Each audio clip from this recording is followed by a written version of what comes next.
Este é o nosso segundo programa Espiritismo Agora. Um programa feito para você que gosta de ler, de estudar e de aprender. Estamos falando de Espiritismo, a doutrina codificada por Allan Kardec. Em nosso primeiro programa falamos de doutrina, de sistema, de conjunto de princípios, de codificação, codificador, e ingressamos num assunto muito interessante, que é a história de Allan Kardec. E falamos que depois de ter completado os seus estudos ali no castelo de Yverdun, que Allan Kardec, que o Rivaí, voltou para a França. E ele voltou exatamente para atender a uma necessidade dos seus anseios, ou seja, lecionar. E foi para a cidade de Paris, capital da França. É ali em Paris que ele vai então começar a sua vida como educador. Vai instalar ali na Rue de Sèvres o seu instituto para ensinar, para lecionar.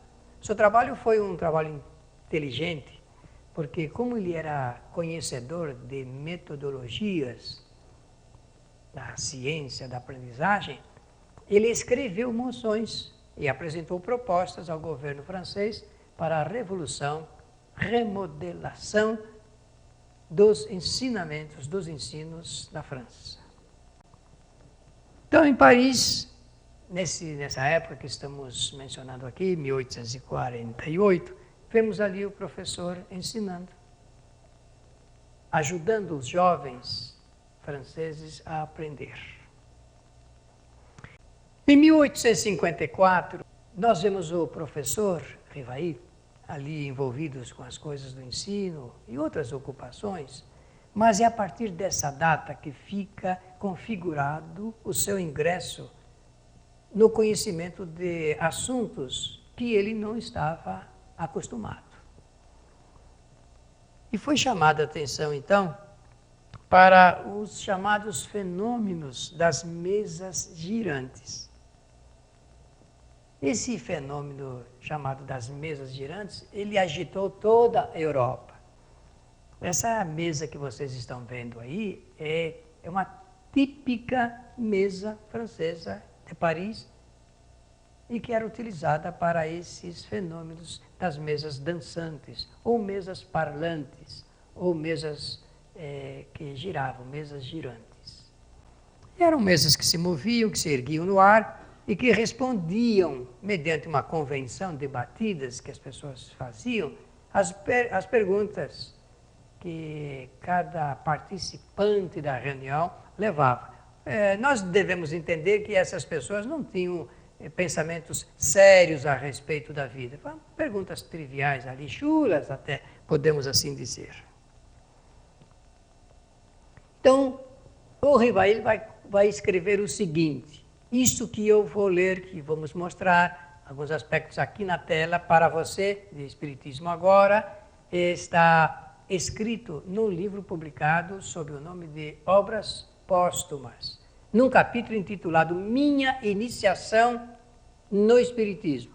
Então, se você tiver interesse, essa é uma obra que foi publicada depois da desencarnação de Allan Kardec. A obra foi publicada em 1890. Allan Kardec desencarnou em 1869.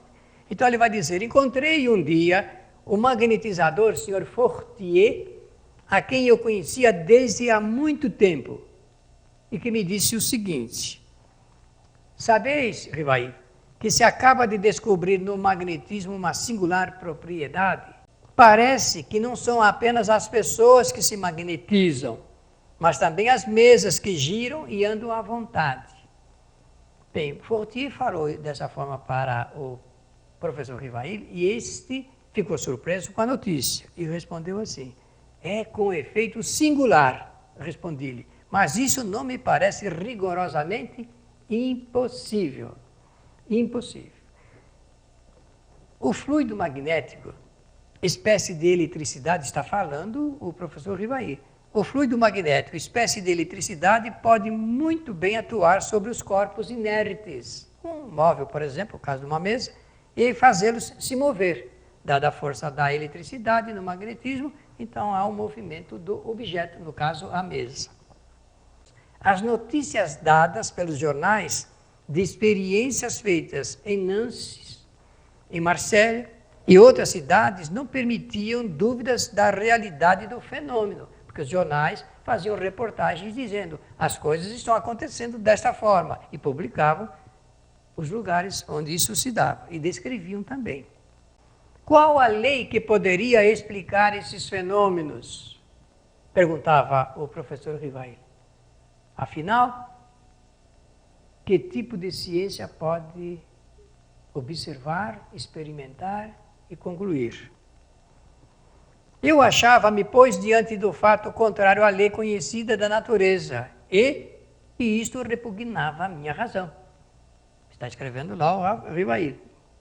Ainda não tinha visto nem observado nenhum caso, mas já estava trabalhando no pensamento das possibilidades, das razões de como o fato poderia acontecer, à luz do conhecimento da ciência.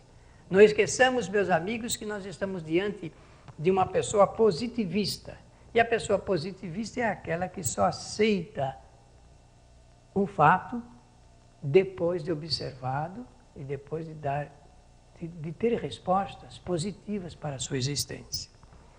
As experiências feitas na presença de pessoas acima de qualquer suspeição e dignas da maior credibilidade não me permitiam duvidar do efeito puramente material. Então, o fato existe, estou vendo ali que do ponto de vista material ele é possível e ele existe.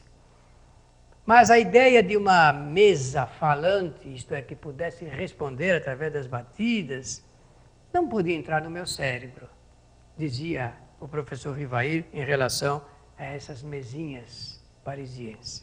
Então, vencido 1854, em 1855, um ano depois, ele diz assim: no ano seguinte, em princípios de 1855, encontrei o senhor Carlotti, um amigo de 25 anos em que eles se conheciam, e que com muito entusiasmo falou, despertou as ideias, essas ideias novas, e falou dos chamados fenômenos das mesas que giravam lá, e que estavam objeto de preocupação já nas cogitações do professor Rivail. O professor Rivail vai explicar que foi o Carlotti o primeiro a falar para ele que os fenômenos eram produzidos por espíritos. Então ele diz assim, foi ele que primeiro me falou da comunicação de espíritos, contando-me tantas coisas surpreendentes que, longe de me convencerem, aumentaram as minhas dúvidas.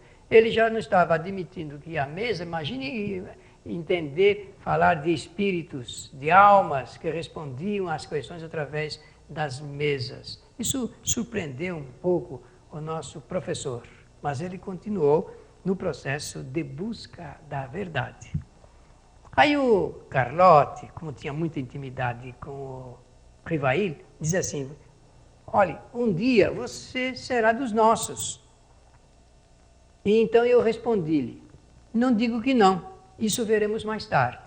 Algum tempo depois, em maio de 1855, fui à casa da senhora Roger, que era uma sonâmbula. Viram que eu falei do magnetismo? Uma pessoa que se submetia a sessões de magnetismo, que entrava em certo transe sonambúlico.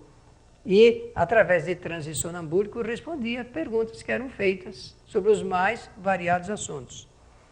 Ele, o Rivail, foi na casa da senhora Roger, acompanhado do Fortier, o seu amigo, que era magnetizador, e por certo é o que magnetizava, com certeza, a senhora Roger. E ali na casa da senhora Roger, eu encontrei o senhor Patier, e também a senhora Plenemaison.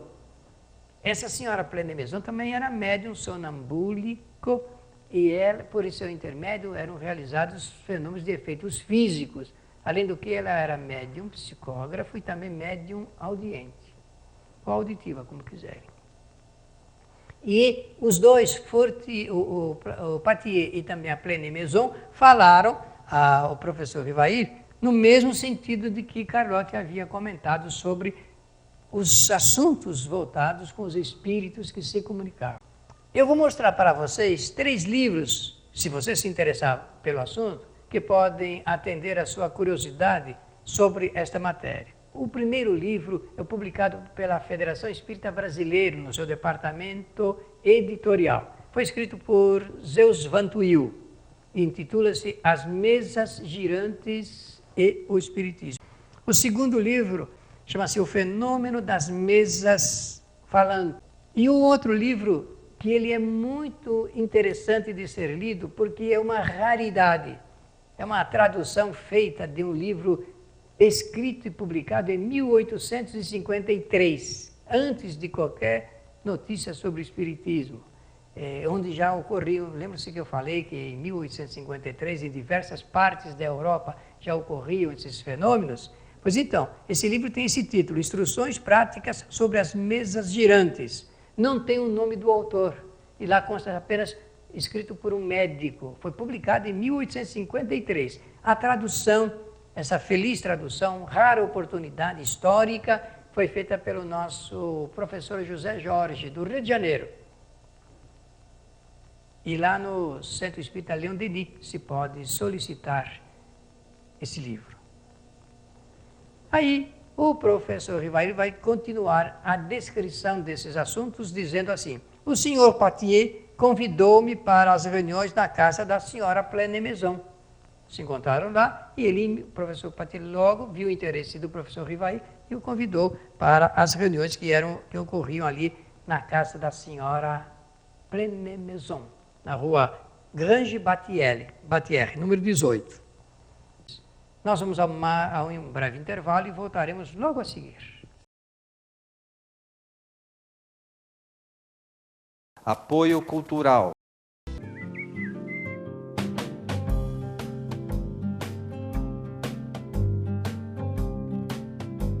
Rádio Boa Nova, a comunicação em prol de um mundo de regeneração. Os livros citados neste programa podem ser adquiridos na Mundo Maior Editora. Acesse mundomaior.com.br.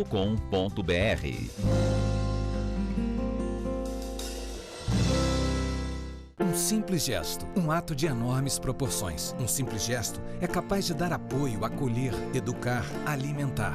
Um simples gesto traz com ele benefícios incalculáveis. Um simples gesto contribui para realizar o bem. Participe para que a rede social do bem possa aumentar a sua capacidade de multiplicar as suas ações sociais. Pratique isso na hora que você for pagar a sua próxima compra. Use o cartão de crédito exclusivo O Bem. Peça já o seu cartão. Ligue 0800 644 2273.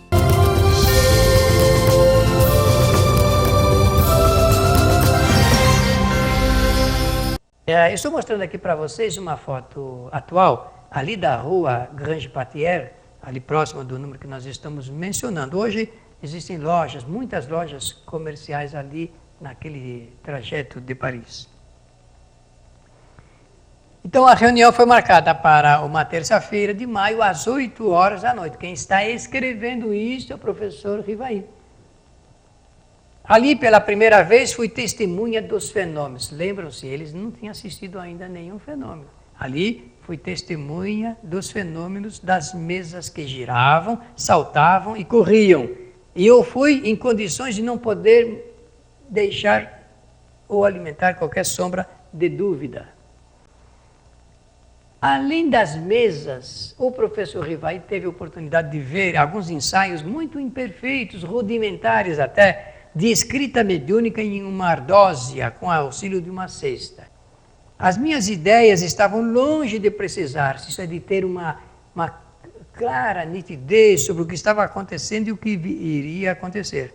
Mas ali havia um fato que necessariamente decorria de uma causa. Se eu tenho um efeito, qualquer cientista sabe, tem que existir a causa que produz esse efeito.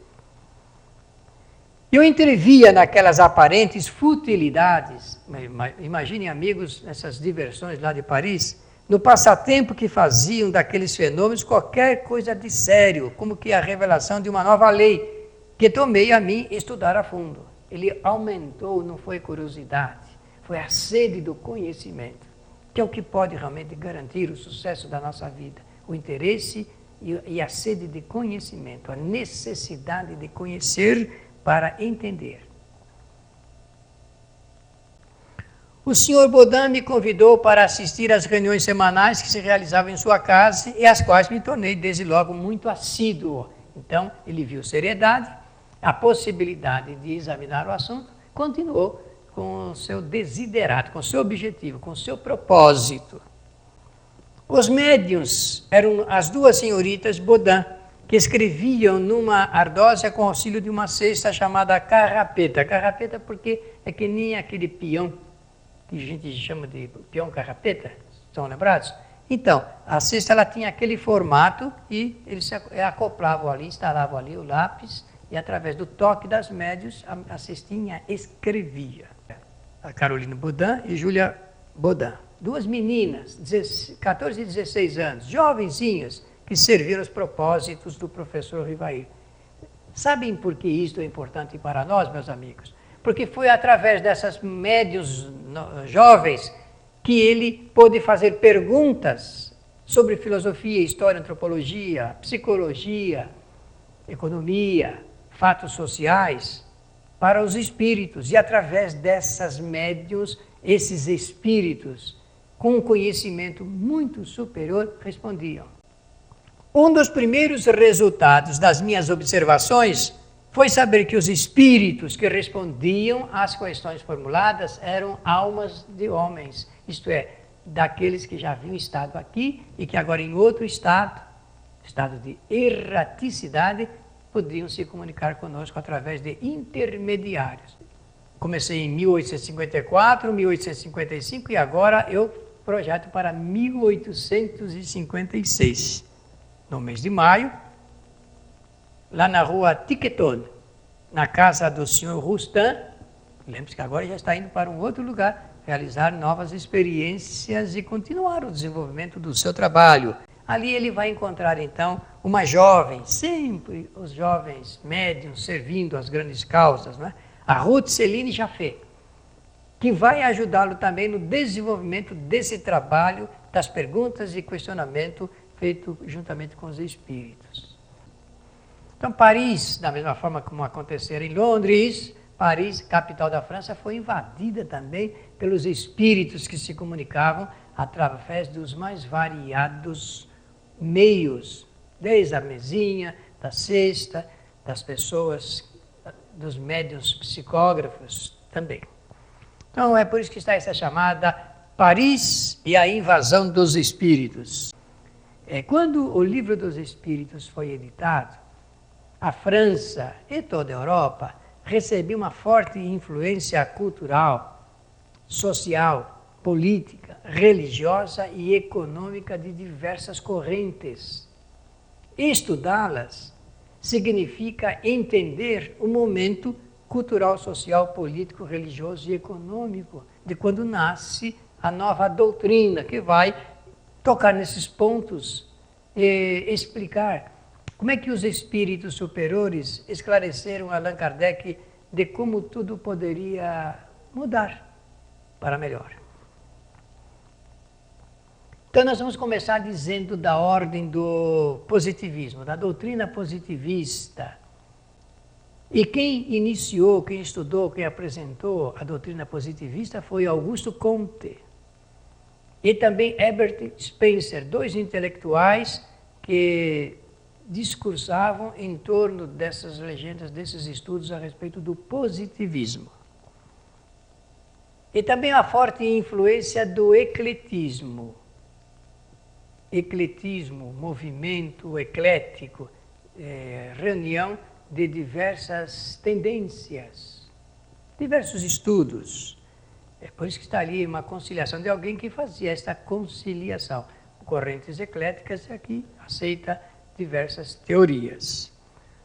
Quem iniciou, quem propagou essas correntes ecléticas foi Victor Cousin, que nasceu em 1792 e morreu, desencarnou em 1867. Ele propunha aspectos do sensualismo, do sensório, do ceticismo, a não aceitação a algumas tendências, mas que era perfeitamente aceitável dentro do ecletismo, a das ideias místicas, ideias misteriosas, mágicas e do idealismo. E também a forte influência em toda a Europa e também na França, em Paris, quando nasce o Livro dos Espíritos, das ideias católicas, do catolicismo. E também a forte corrente protestante, o protestantismo. Nós estamos mostrando para vocês essas correntes que vigiam na época em que nasce o Livro dos Espíritos. E também as teorias do evolucionismo. Embora em 1857, quando é publicado o Livro dos Espíritos, ainda não havia sido publicado o grande livro maior do Charles Darwin, que foi a teoria da evolução das espécies. Porque a obra de Darwin, Charles, foi publicada lá em Londres, no dia 24 de novembro de 1859, 2 anos depois da publicação do Livro dos Espíritos. Por que é importante falar aqui, lembrar o nome de Darwin? É que o Charles Darwin ele conseguiu fazer o rompimento da ciência com a religião. É a partir desse momento, então, que a ciência se desgarra da religião e tem ampla liberdade, autonomia e independência para apresentar o resultado dos seus estudos. A ciência não mais dependendo da religião para poder fazer a apresentação das suas conclusões. Também lembrar que nesse mesmo período, nesse instante que nasce o Livro dos Espíritos, há um trabalho inteligente do ponto de vista da tecnologia, a Revolução Industrial. A máquina começa a aparecer para substituir as mãos humanas. Interessante isto. A máquina foi inventada, construída para auxiliar, para fazer o trabalho pesado que o homem fazia, para aposentá-lo dessas necessidades mais agressivas, a fim de que o homem possa pensar um pouco mais na sua cultura, no desenvolvimento da sua cultura. E então surge um grande inventor do tear mecânico, Edmund Cartwright. Isso é uma revolução, considerando as coisas artesanais que eram feitas na época. Isso é um momento cultural e tecnológico significativo para a história da nossa humanidade. E também gostaria de falar da influência do cartesianismo, falar de René Descartes, com a apresentação do seu grande livro Discurso sobre o Método, fazendo um estudo muito interessante de metafísica racionalista. René Descartes, ele apresenta, é ele quem faz a apresentação de um pensamento que vai dividir a nossa história. E ele diz assim: tudo que pertence ao corpo pertence à física. E o que não pertence ao corpo não pertence à física. Agora é que os físicos quânticos já estão pensando em explicar aquilo que fora, não apenas do corpo, mas fora do corpo é realizado. E é esse discurso moderno da física quântica que está revolucionando o conceito feito anteriormente por René Descartes. Também falar que recebia forte influência do comunismo com as ideias de Karl Marx, do Capital, primeiro livro, e do Manifesto Comunista apresentado em 1848, lá em Paris. É de Paris que nasce esse movimento revolucionário. E ao lado do Karl Marx, o Friedrich Engels, o seu companheiro de lutas intelectuais e também da prática comunista, com esse seu livro A Origem da Família, A Origem da Propriedade e a Origem do Estado. Um livro muito importante do Friedrich Engels.